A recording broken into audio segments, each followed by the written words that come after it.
Setiap sejarah punya kisah yang tak pernah diceritakan sepenuhnya. Dan disinilah kita akan membukanya bersama. Selamat datang di channel Lemari Tua, tempat di mana masa lalu berbicara untuk masa kini. Jangan lupa like, komen, share, dan subscribe supaya kamu nggak ketinggalan cerita-cerita menarik berikutnya. Siapkan sabuk pengaman, kita akan masuk ke ceritanya. Kematian ada di udara. Di dalam monumen terakhirnya yang terkepung di Alexandria, seorang ratu membuat pilihan. Di luar, kota terhebat di dunia sedang terbakar. Pasukan Romawi, seperti serigala, mendobrak gerbang. Kekasihnya, sang jenderal hebat Mark Antony, telah tewas di tangannya sendiri. Dia adalah yang terakhir. Ratu terakhir Mesir, Firaun terakhir. Legenda mengatakan, dia mengambil seekor ular, seekor asp, dari keranjang buah ara dan menempelkannya ke dadanya. Sebuah kematian yang teatrikal, puitis, dan sangat dramatis. Tapi, benarkah? Atau, apakah itu cerita terbaik yang bisa mereka karang? Selama 2000 tahun, kita telah diberi satu gambaran tentang Cleopatra. Seorang penggoda eksotis, seorang penyihir yang merayu dua pria terhebat Roma, dan menghancurkan mereka berdua dengan nafsu. Kita mengenalnya dari Shakespeare. Kita mengenalnya dari mata Elizabeth Taylor. Seorang ratu yang memerintah dari ranjangnya. Tapi bagaimana jika itu semua adalah kebohongan? Bagaimana jika kita telah menjadi korban dari kampanye propaganda paling sukses dalam sejarah? Bagaimana jika wanita yang kita anggap sebagai penggoda sebenarnya adalah seorang ahli strategi yang brilian, seorang lobi yang kejam, yang bermain dalam permainan pria, dan nyaris memenangkannya? Malam ini, kita akan mengupas lapisan cat emas propaganda untuk menemukan wanita di baliknya. Siapa sebenarnya Cleopatra? Untuk memahami sang ratu, kita harus memahami kandang tempat ia dilahirkan. Cleopatra tidak dilahirkan di piramida. Dia bukan orang Mesir. Dia adalah orang Yunani, seorang Makedonia, keturunan langsung dari Ptolemai I, salah satu jenderal Alexander Agung. Dia mewarisi sebuah dinasti yang sedang sekarat. Selama 300 tahun, keluarganya telah memerintah Mesir. Tapi sekarang, Alexandria adalah kota yang busuk. Ayah Cleopatra, Ptolemai XII, dijuluki Auletes, si peniup suling, adalah raja yang lemah dan korup. Dia mempertahankan kekuasaannya bukan dengan kekuatan, tapi dengan utang. Dia telah menggadaikan Mesir kepada Roma. Dia menghabiskan kekayaan negara untuk menyuap para senator Romawi agar tidak menyerangnya. Pada tahun 51 SM, Auletes wafat. Dia meninggalkan sebuah kerajaan yang bangkrut dan sebuah tahta yang harus dibagi antara putrinya yang berusia 18 tahun, Cleopatra, dan putranya yang berusia 10 tahun, Ptolemai XIII. Di dinasti Ptolemai, keluarga adalah musuh terdekatmu. Adik-adik membunuh kakak, ibu meracuni anak. Itu adalah cara mereka berbisnis. Cleopatra mungkin seorang ratu, tapi dia dikelilingi oleh para penjagal. Adiknya sang raja bocah hanyalah boneka. Penguasa sebenarnya adalah komplotan di istananya. Pothinus sang kasing, Achillas sang jenderal, pria-pria yang membenci ratu muda mereka yang cerdas dan ambisius. Mereka tidak menginginkan seorang wanita kuat. Mereka menginginkan boneka yang lemah. Dalam 2 tahun, mereka berhasil. Mereka mengobarkan perang saudara. Cleopatra digulingkan, diusir dari Alexandria, menjadi burunan di gurunnya sendiri. Dia kalah, sendirian, tanpa pasukan. Kerajaannya dicuri oleh adiknya. Dan di seberang lautan, bayangan monster yang telah menelan ayahnya, Roma, sedang berlayar menuju Mesir. Roma juga sedang dalam perang saudara. Pompei Agung melawan Julius Caesar. Setelah kekalahannya yang telak di Pharsalus, Pompei melarikan diri ke satu-satunya tempat yang tersisa, Mesir. Dia mencari suaka. Penasehat Raja Bocah Ptolemy melihat sebuah peluang. Mereka menyambut Pompei di pantai dan memenggal kepalanya. Mereka mempersembahkan kepala musuh Caesar di atas nampan perak sebagai hadiah. Mereka mengira Caesar akan berterima kasih. Mereka salah perhitungan. Caesar tiba di Alexandria, dan dia muak. Membunuh seorang konsul Romawi adalah penghinaan. Tapi Caesar bukan seorang moralis. Dia seorang oportunis. Dia seorang diktator yang kebetulan sedang bangkrut. Dia tidak datang ke Mesir untuk membalas dendam. Dia datang untuk menagih utang yang ditinggalkan ayah Kleopatra. Dia mengambil alih istana dan menyatakan diri sebagai arbiter, penengah antara Kleopatra dan adiknya. Bagi Ptolemeus dan Ptolemy, ini adalah bencana. Bagi Kleopatra yang bersembunyi di gurun, ini adalah satu-satunya kesempatan. Dia tidak bisa mendekati Caesar. Pasukan adiknya menguasai setiap jengkal pelabuhan. Jika dia terlihat, dia akan dibunuh. Dan disinilah terjadi salah satu manuver lobbying paling berani dalam sejarah. Ini bukan tentang seks. Ini tentang akses. Kleopatra menyelundupkan dirinya kembali ke kotanya sendiri di dalam sebuah perahu nelayan kecil. Dia digulung di dalam sebuah karpet, atau beberapa catatan menyebut karung linen, dan diselundupkan melewati penjaga langsung ke apartemen pribadi Julius Caesar. Bayangkan momen itu. Caesar, seorang pria berusia 52 tahun, melihat karpet itu dibuka, dan di depannya muncul Ratu Mesir berusia 21 tahun. Kita harus menghapus gambaran propaganda. Kleopatra kemungkinan besar tidak cantik dalam standar modern kita. Koin-koinnya menunjukkan hidung mancung yang kuat, dagu yang tegas. Dia adalah seorang Ptolemy. Kuat, bukan cantik. Tapi dia memiliki sesuatu yang lebih baik dari kecantikan. Dia punya otak. Dia adalah satu-satunya dari dinastinya yang mau repot belajar bahasa Mesir. Dia berbicara 9 bahasa dengan fasih. Dia adalah seorang matematikawan, seorang politisi, seorang alkemis. Malam itu, di ruangan itu, dia tidak merayu Caesar. Dia melobi Caesar. Dia memberi argumen. Dia berkata, "Adikku lemah. Dia dikendalikan oleh para Kasim.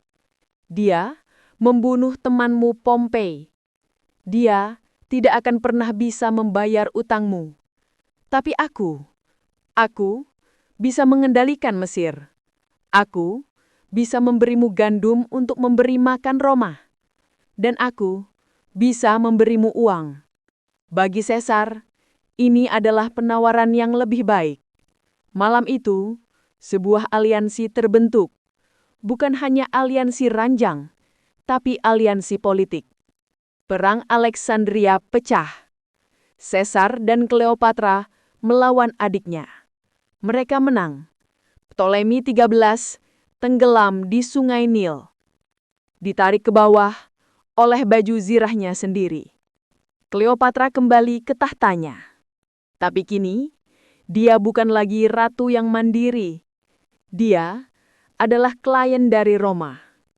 Dan untuk menyegel aliansi itu, dia memberi Caesar satu hal yang tidak bisa diberikan oleh istrinya di Roma. Seorang putra. Kaisarion, kaisar kecil. Kleopatra telah menang. Dia mengamankan Mesir, dia memiliki ahli waris. Dia mengikuti Caesar ke Roma. Roma membencinya. Melihat ratu pelacur dari timur ini tinggal di villa mewah dengan putra haram diktator mereka adalah penghinaan. Tapi Kleopatra tidak peduli. Dia ada di puncak. Dia akan menjadi ratu dari Imperium Romawi Mesir. Bukan dari Mesir, tapi dari jantung sanat Romawi. 15 Maret 44 sebelum Masehi. Ides of March. Julius Caesar dibunuh oleh sahabat-sahabatnya sendiri. Ditusuk 23 kali di kaki patung musuhnya, Pompei.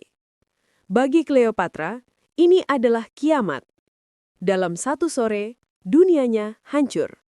Pelindungnya mati, aliansinya menjadi debu, dan dia kini terdampar di kota yang paling membencinya di dunia. Ini adalah ujian strategi yang sesungguhnya. Apa yang dia lakukan? Dia tidak panik. Dia melakukan hal yang paling cerdas. Dia menghilang.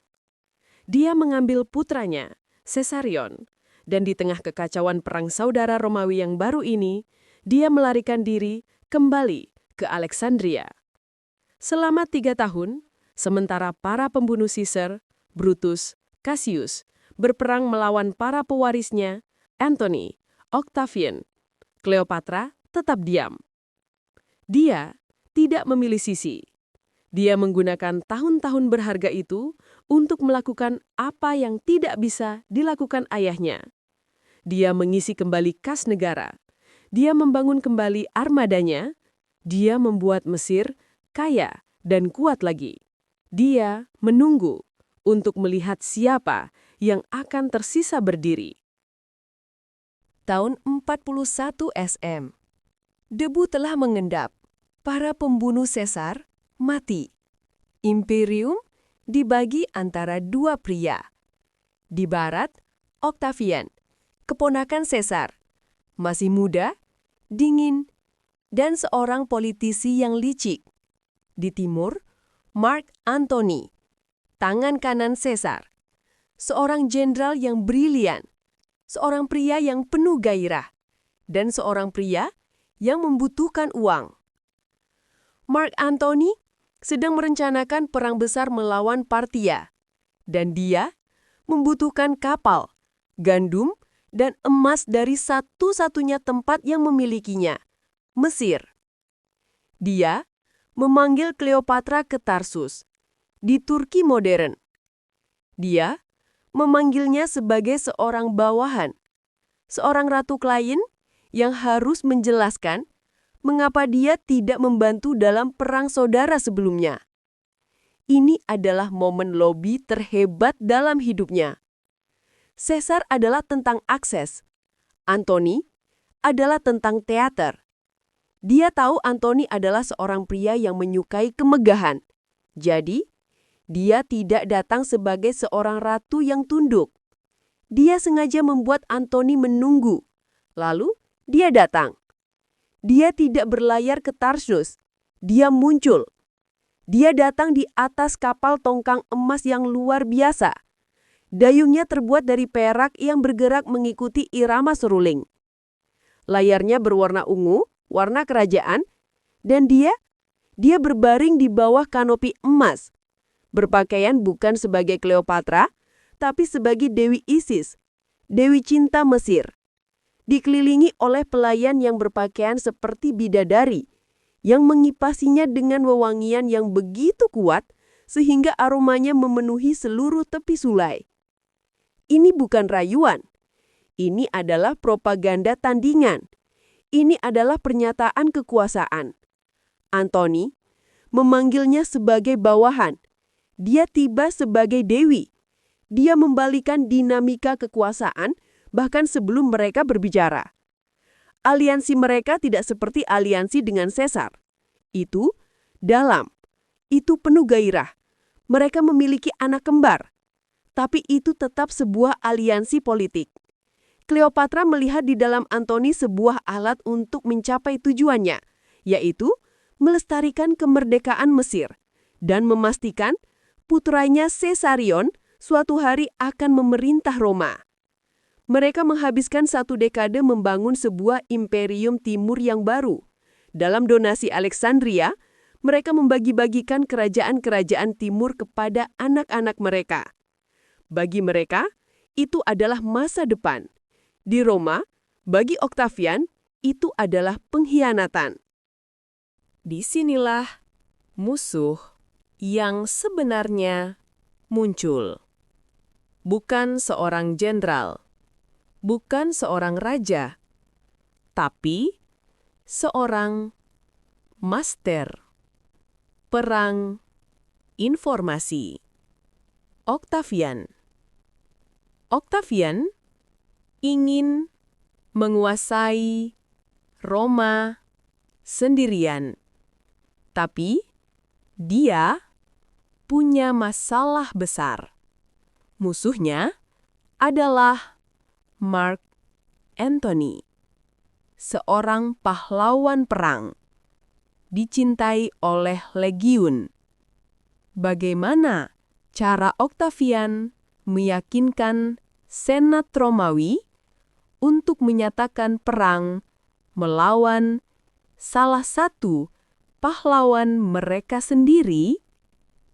Dia tidak melakukannya. Octavian menyadari dia tidak perlu menyerang Antony. Dia hanya perlu menyerang Cleopatra. Octavian meluncurkan kampanye kotor pertama dalam sejarah. Dia menggunakan setiap alat di gudang senjatanya. Rasisme.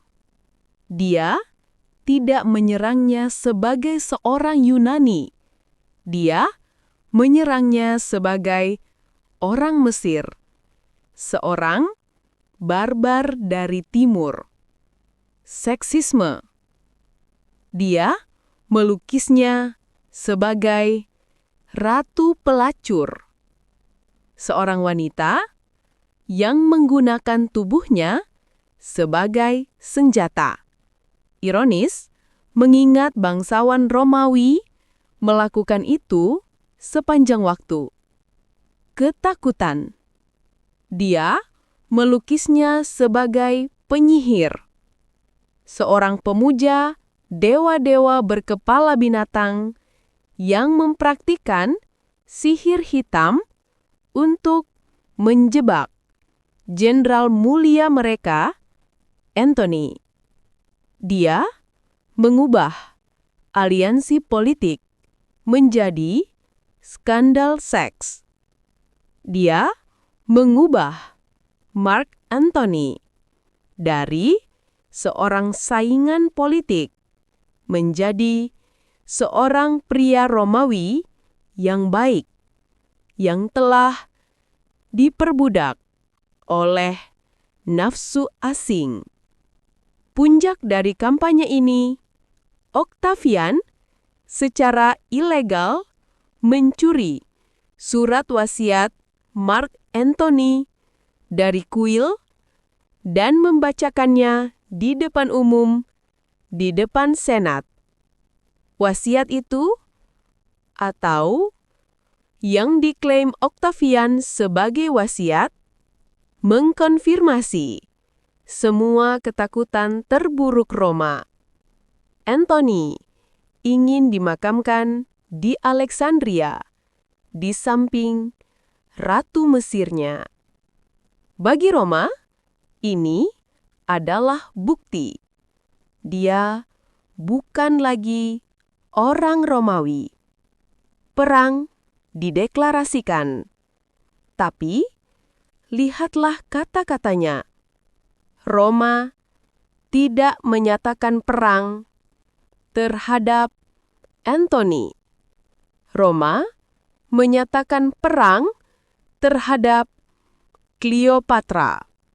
Perang informasi telah dimenangkan jauh sebelum pertempuran dimulai. Pertempuran Actium pada 31 SM adalah sebuah kesimpulan yang sudah pasti. Itu bukanlah pertempuran yang hebat. Itu adalah sebuah pembelotan massal. Didorong oleh propaganda Octavian, armada Antoni meninggalkannya di tengah pertempuran. Cleopatra dan Antoni melarikan diri kembali ke Alexandria. Tapi mereka sudah mati. Mereka hanya belum dikubur. Kematian mereka adalah bab terakhir dari propaganda Octavian. Antoni mati seperti seorang Romawi yang gagal, menusuk dirinya sendiri dengan pedang. Dan Cleopatra, Octavian ingin membawanya ke Roma dengan dirantai. Dia ingin memamerkannya dalam triumphs-nya sebagai ratu barbar yang telah dia taklukkan. Cleopatra tahu ini. Kematian lebih baik daripada penghinaan. Jadi mengapa ular? Mengapa bukan racun yang lebih cepat dan lebih pasti yang dia sebagai seorang alkemis pasti miliki? Karena inilah gema dari suara penulis. Kematian oleh ular adalah kematian seorang Firaun. Asp adalah simbol keilahian dan kerajaan Mesir. Itu adalah tindakan politik terakhirnya. Dia tidak mati sebagai seorang Romawi yang kalah. Dia mati sebagai Fartun Mesir. Dia merampas kemenangan Octavian. Octavian memenangkan perang. Dia memenangkan dunia. Dia menjadi Kaisar Augustus. Dia membunuh Caesareon, putra Caesar, mengakhiri garis keturunan itu selamanya. Dia mengubah Mesir menjadi lumbung padi pribadinya. Tapi dia sangat takut pada ingatan wanita ini, sehingga dia menghabiskan sisa hidupnya menulis sejarah, memastikan bahwa dia diingat bukan sebagai ratu yang menantangnya, tapi sebagai pelacur yang merayunya. Dan selama 2000 tahun, kita mempercayainya. Cleopatra bukanlah korban dari cinta. Dia adalah korban dari propaganda. Dia adalah seorang ratu yang mewarisi sebuah kerajaan yang gagal. Ahli lobi yang sendirian menahan kekuatan terbesar di dunia selama 2 dekade. Hanya dengan kecerdasan dan keberaniannya. Dia bermain dalam permainan tahta yang mematikan, dan dia nyaris menang. Warisan sesungguhnya dari Cleopatra adalah pengingat bahwa sejarah selalu ditulis oleh para pemenang. Komen di kolom komentar bagian mana yang menurutmu menarik. Di video selanjutnya kita akan memuat sejarah-sejarah yang mungkin belum kalian tahu atau kalian punya ide cerita sejarah yang menurut kalian menarik dan asik untuk kita telusuri. Pastikan kamu sudah subscribe agar tidak ketinggalan. Sampai jumpa di cerita sejarah lainnya.